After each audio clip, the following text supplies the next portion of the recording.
final point to this overall sourcing discussion is norms have changed. Yes. And I think that is leading to a growth in service providers offering consulting services more so than they ever have before, as Absolutely. to try to map this out. And Yeah. this is the way to do it.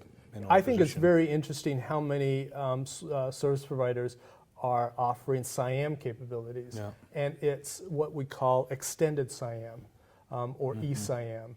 And as I've talked to many service providers and said, well, what is that? Is that just a fancy new acronym that you've come up with?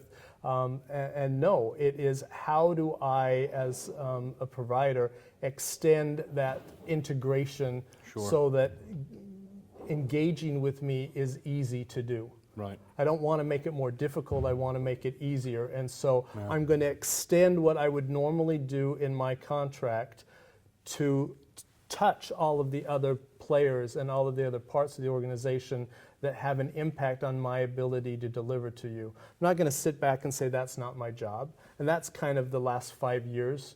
You know, that's why SIAM came up and so many companies figured out that they had to be the ones doing it. Now service providers are saying, you know, I lost out most of the time in that transaction because I was viewed as being too difficult to do business with or not a team player. Yeah. Why don't I take that extra effort and make sure that what I'm doing is well integrated with everybody else? Sure. You know, I'd rather have someone else be pointed out as, you know, the poor sport and the non-team player. Yeah. I want to be the one that's actually making it easier for the client to get what they're buying.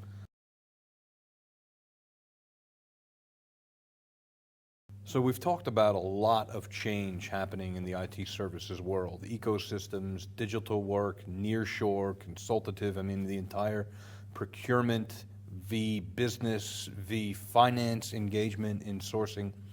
If you had to pick one word, what would it be to describe the landscape now?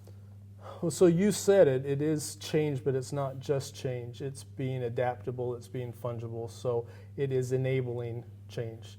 It is understanding the speed at which things are evolving and actually figuring out a way to make that change easier to help your company, help your customers, help your business partners, everyone be ready for what is the next evolution. Sure. And I think that's adaptability rather than just I'm a change agent Right. or I'm good at change. It's that's not good enough anymore. Well said. Well, thank you for being with us at Luxoft, Absolutely. and looking forward to the next few days together. Thanks a lot. Thanks for the invitation.